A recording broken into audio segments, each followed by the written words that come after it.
que a corrida pelo comando da Casa Branca pode afunilar ainda mais no dia de hoje com a realização da chamada Super Terça. A data costuma ser um dia-chave na política dos Estados Unidos, com vários estados escolhendo os candidatos para as eleições de novembro. O dia está sendo encarado muito mais como a linha de chegada das primárias e o início de uma longa campanha presidencial. Do lado republicano, Donald Trump deve ser confirmado quando saírem os resultados dos 15 estados que votam nesta terça-feira. Já nos democratas, Joe Biden deve sair vencedor em todos os locais. Trump e Biden só não se enfrentam mais uma vez se algo extraordinário acontecer nos Estados Unidos. Vou começar essa com o Roberto Mota, que também acompanha muito a política norte-americana. Mota, o que a gente pode esperar desse dia de votação, definição nos estados? Eu pude acompanhar em alguns portais norte-americanos, parece que não tem muita surpresa, né? A gente vai ter a confirmação do nome dos dois, ainda teremos as convenções, mas você aposta nisso também? Teremos uma revanche em novembro, Mota? Eu acho que a gente pode não ter surpresa, Daniel, mas vai ter muita emoção, né? A super terça é o dia em que o maior número de estados americanos realizam as suas eleições primárias, ou seja, o Partido Republicano e o Partido Democrata chamam os seus eleitores para escolher quem serão os candidatos. Nos Estados Unidos, a eleição para presidente é indireta, muita gente não sabe disso, né? Tem um colégio eleitoral que tem 538 eleitores, que se chamam, e são esses eleitores que escolhem quem vai ser o presidente. É um processo que não é simples de explicar, mas é assim que funciona. O Biden, provavelmente, né, é impossível, excetuando-se algum fato excepcional, que o Biden não seja o nomeado pelo Partido Democrata. Não há concorrente para ele. E Donald Trump estava correndo por fora, e agora, com a decisão da Suprema Corte, que mudou decisões que tinham sido tomadas no estado do Colorado e no estado do Maine, caiu a última barreira para que Donald Trump concorra e seja eleito presidente da República. A única coisa que pode impedir um cidadão americano de ser eleito presidente da República é se ele for indiciado por insurreição, tá? O que está na 14ª emenda da Constituição Americana, na seção 3. E é o que o Colorado e o estado do Maine tinham feito. Tinham dito, olha, nós estamos tirando o nome do Trump da disputa porque ele está envolvido em insurreição contra o governo. E a Suprema Corte disse o seguinte: não é papel dos estados resolver isso. Isso é um assunto para o governo federal, para o Congresso resolver. Então foi retirado o último obstáculo que Donald Trump tinha. Tá?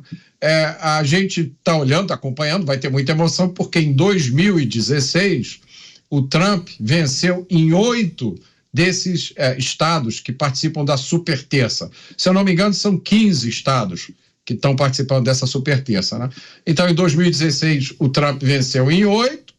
Quantos será que o Trump vai levar agora? Só para lembrar, até agora, no processo de escolha da nomeação do candidato do Partido Republicano, o Trump venceu todas as primárias, exceto uma que foi na capital, Washington, D.C., na qual ganhou a Nikki Haley. Então, o que a gente pode dizer com certeza é o seguinte: depois dessa decisão da Suprema Corte, no dia de hoje, tem muitos membros do Partido Democrata que vão ter dificuldade para dormir hoje à noite. Você, José Maria Trindade, que é preciso considerar nessa super terça mais um embate entre Donald Trump e Joe Biden, Zé? Pois é. Nem precisa mais esperar nada, não. Essa decisão da Suprema Corte norte-americana já é uma sentença de que Donald Trump será o próximo presidente da República. Eu não tenho nenhuma dúvida disso.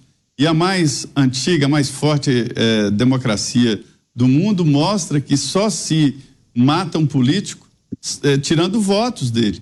Quanto mais ele tem votos, mais ele continua vivo. É o caso aqui do ex-presidente Jair Bolsonaro, que mesmo se ele não for candidato, ele vai ser um grande eleitor e vai, teoricamente, disputar a eleição e faz uma reunião na Avenida Paulista com aquela quantidade de gente. Nos Estados Unidos, o povo quer Donald Trump. Não haverá nenhuma novidade hoje. E nem a novidade é ele ser eleito. E o incrível dessa história que eu posso dizer é o seguinte: pelo que eu pude ler e acompanhar, e eu converso com algumas pessoas que fazem essa análise, é que os republicanos e democratas colocaram ali uma codependência. A gente usa esse termo com drogas, né? A família codependente é que quando uma família tem um dependente químico e que todos os males da família são jogados para o dependente químico. Tipo, olha, eu não trabalhei porque meu filho é dependente, eu não sou feliz porque meu filho é dependente, eu sou gordo porque meu filho é independente, não sei o quê. O dia, se o filho deixar de ser dependente, está todo mundo desorientado, sem saber como culpar. Então, isso é a codependência. Então, os dois são codependentes. O Joe Biden cismou e só tem chance se for contra o Donald Trump. E o Donald Trump sabe que só tem chance se for contra o Joe Biden. Então, assim, casar, deu match ali na história dos dois. Então, será a disputa. E é claro que o americano não está confortável com o Joe Biden. Nós estamos vivendo uma encruzilhada, um momento histórico. Os Estados Unidos está perdendo terreno para a China. A economia da China está superior já aos Estados Unidos. Os Estados Unidos é superior porque tem mais tecnologia na área bélica, que tem um apoio internacional maior, ainda é a grande potência do mundo. Mas é uma encruzilhada. E Joe Biden não é um general de guerra. Ele não tem essa pegada. Essa é a realidade. O Donald Trump tem esta. Ele levantou essa bandeira, inclusive, da concorrente chamada China. Então, essa decisão da Suprema Corte é um passaporte para Donald Trump, não só candidato, mas também para a presidência da República. Sobre as prévias, Daniel, eu gostaria de dizer, eu cobri uma eleição nos Estados Unidos. Andei, fiz os ralis, né, que são, os ralis são o que a gente chama aqui de não é convenção, é de comício. É tudo organizado, sabe aqueles estádios de basquete? Aí todos vão de terno, com as cores, a gravata da cor do partido, comendo sanduíche, como se fosse um jogo de futebol. Aí o estádio todo cheio, com convite, com cadeira marcada, é tudo muito bem organizado. E lá estão os candidatos, com as atrizes, os atores e tal. É assim o tal do rally, o que seria um comício deles, né? E as prévias são fantásticas, que apresentam os candidatos dos partidos, né? Isso empolga a militância, empolga o partido político e é muito bom. Aqui no Brasil até tentaram fazer as prévias. O PT e o PSDB têm no organograma do partido a possibilidade de prévia, mas não empolga como lá. E não mais essa história de delegados, parece uma eleição indireta, é uma eleição indireta, e isso é para evitar que uma determinada região com maior número de eleitores possa dominar o país. Os Estados Unidos têm medo, tem horror a ditador e foi todo programado para o menor sinal de ditador desorganizar. Então, essa eleição direta tem uma lógica muito boa. Por exemplo, aqui no Brasil, se Norte e Nordeste se unir, elege o presidente e não está nem aí para Sul-Sudeste, para se ter uma ideia. Então, assim, lá a lógica do colégio eleitoral é bem feita, é isso. Programa Os Pingos nos Is, repercutindo os principais assuntos desta terça-feira, como a super terça nos Estados Unidos. Mota, quando você falou de 15 estados, eu também tinha lido de 16 em alguns sites. Só para tirar a dúvida para a nossa audiência, em um só dia, nessa super terça, 15 estados vão votar de forma simultânea nesta super terça pelo Partido Republicano. Pelos democratas serão 16 estados. Você, Cristiano Beraldo, que é preciso considerar em relação a essa super terça? É preciso também lembrar que ainda terão as convenções dos partidos, que aí sim é o último passo antes da oficialização da candidatura. É isso, Beraldo? Pois é, agora esse processo de prévias, né, como citou o Zé, nos Estados Unidos, isso é para valer. Quando você tem vários candidatos, ali os debates são organizados e é dureza. Eles vão ali um para cima do outro até que vença o melhor. E esses pré-candidatos... Aqui no Brasil, Beraldo, eu suplici contra Lula, ou seja, não tem como dar... Pois é. Agora, aqui no Brasil, Zé, o que eu queria registrar é que esse processo de prévias é uma piada. Você citou o PSDB como um exemplo de partido que tem prévias, mas é só a gente ver o que aconteceu nas prévias da última eleição, quando o partido escolheu, gastou 10 milhões de reais de dinheiro público, desenvolveu o sistema, não sei o quê, aí teve o vencedor das prévias, o que o partido fez? O partido deu uma banana pro vencedor, mandou o vencedor passear. Como é que você vai levar a sério um processo desse no Brasil? E aí o que mais me deixa indignado é consumir dinheiro público para esse faz de conta que não dá em nada. Mas lá nos Estados Unidos não. Isso aí, essas pré-campanhas, elas são financiadas com dinheiro privado, são formados fundos para essas campanhas que as pessoas e tal vão depositando, e alguns candidatos têm mais de 100 milhões de dólares para fazer a sua pré-campanha. E, em geral, como a pré-campanha é muito custosa, você tem que rodar o país inteiro, você tem que convencer ali os eleitores de cada estado, quem vê o dinheiro minguar acaba abandonando a corrida. Foi isso que aconteceu.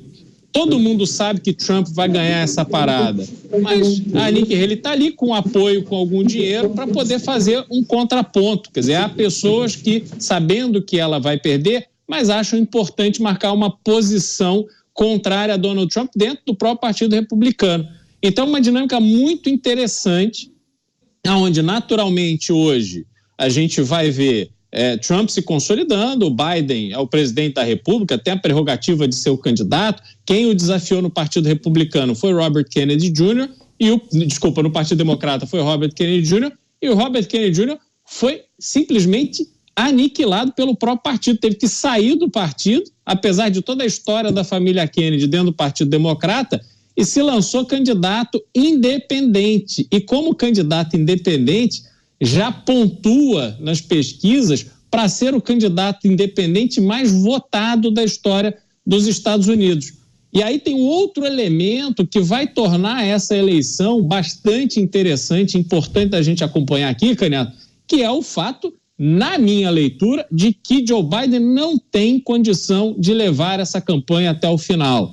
Então, hoje se especula muito o nome de Michelle Obama para assumir a posição de candidata do Partido Democrata, mas há, aparentemente, uma resistência dela, que não quer se colocar aí nessa posição, e aí eles vão precisar encontrar um outro candidato. Tem muita coisa para acontecer, mas, sem dúvida alguma, Donald Trump hoje é o grande favorito dessa eleição. Pois é, esse ponto em relação ao Joe Biden eu vou repercutir com Mota, só para destacar para a nossa audiência que as urnas já foram abertas na Califórnia, daqui a pouco atualizações, informações, inclusive no jornal Jovem Pan, e pessoas nos perguntaram quais estados, quais territórios estão realizando esse processo. Alabama, Alaska, Arkansas, Califórnia, Colorado, Iowa, Maine, Massachusetts, Minnesota, Carolina do Norte, Oklahoma, Tennessee, Utah, Texas, Vermont e Virgínia. Alaska, eu falei Alaska também. Você, Mota, o quanto esses questionamentos acerca da condição de saúde de Joe Biden, que é idoso, já deu algumas demonstrações de problemas, lapsos de memória, chegou a tropeçar, tem vários vídeos que mostram essa condição talvez um pouco mais debilitada. Tudo isso faz parte de um pacote que em uma campanha eleitoral pode ser muito explorado pelo lado contrário, né, Mota? Claro, e nessa época das redes sociais, né, onde a transmissão de informações é muito rápida, o potencial de dano desse tipo de informação é muito grande. Não que a mídia, né, a mídia americana, as redes sociais, não colaborem às vezes, né, para esconder essas informações. Um caso gravíssimo, recente, que foi exposto foi o do laptop do Hunter Biden, o filho do Joe Biden. Esse laptop foi deixado para conserto numa oficina, ninguém foi buscar. Quando ninguém apareceu para pegar o laptop, o dono da oficina abriu o laptop para ver se conseguia encontrar o dono e descobriu coisas escabrosas no laptop.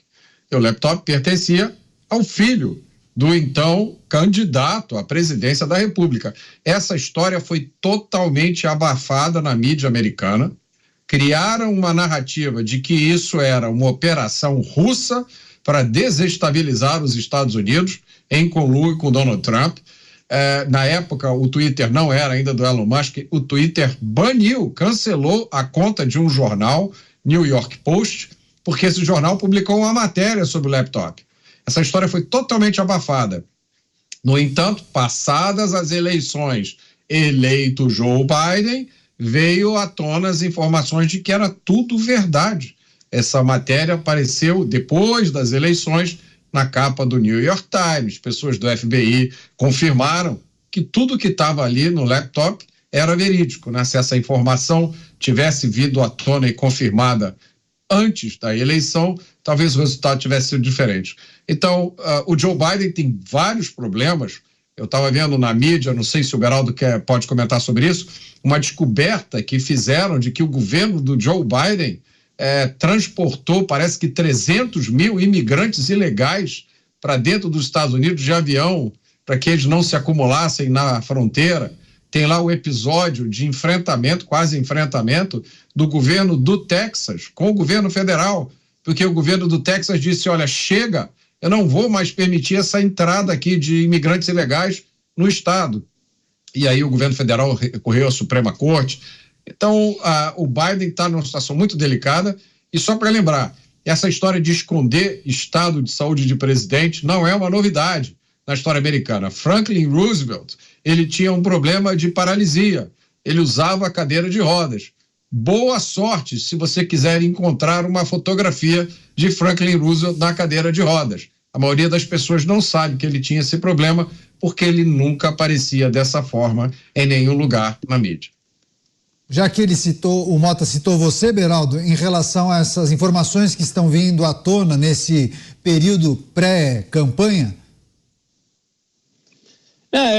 Eu não tenho a confirmação se isso de fato aconteceu, mas a reação do governador do Texas diante desse problema gravíssimo da imigração ilegal foi muito dura, né? Ele colocando ali barreiras, construindo muros e mobilizando a força estadual para impedir a entrada desses imigrantes, inclusive contrariando orientações, ordens da Suprema Corte. Chegou num ponto, essa situação da imigração, à beira de um conflito, porque é inconcebível que um estado como o Texas, apesar de muito rico, mas que tem ali o seu orçamento preparado, de repente ele sofre essa pressão dessa imigração, que não é simplesmente as pessoas entrando no estado, mas é uma demanda por saúde, por escola, por habitação. Isso tudo vai criando uma pressão e o morador do Texas não quer pagar essa conta. O estado é rico porque há muita produção, muita geração de riqueza que deve ser investido no próprio estado. Quando você transforma essa riqueza num mero programa social para acolhimento de desconhecidos, de pessoas estranhas ao processo de geração de riqueza, você claramente deturpa esse processo e aí você coloca tudo em risco. É isso que os Estados Unidos enfrenta hoje com a política de Joe Biden. Os Estados Unidos está em risco, numa posição frágil interna e numa posição frágil externa também.